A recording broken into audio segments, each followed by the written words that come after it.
So ito nga pala mga kalodi, yung ating mga incubate ng mga itlog noong May 19. Yan po, noong May 19.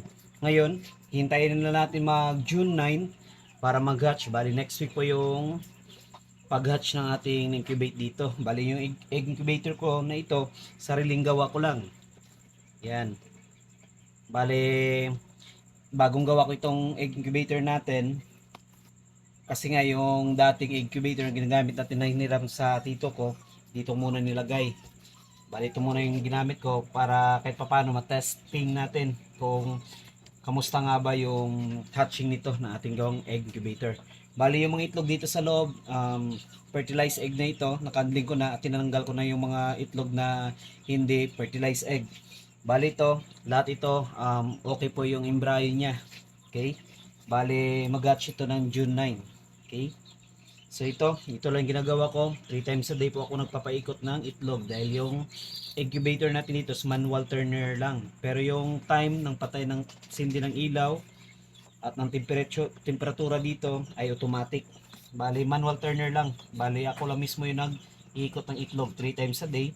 Bali 7 AM ng umaga, alas 12 ng tanghali at saka 8 PM ng gabi. Yan. Niisa-isa ko po ito lahat mga kalodi. Bali yung mga itlog dito na incubate natin sa loob ay umabot na 50 plus mahigit. Bali yung nalagay natin dito nasa 70. Tapos yung hindi na fertilize, umabot lang siya ng mga 15 piraso. Yun. Bali ito lang ginagawa ko mga kalodi, araw-araw.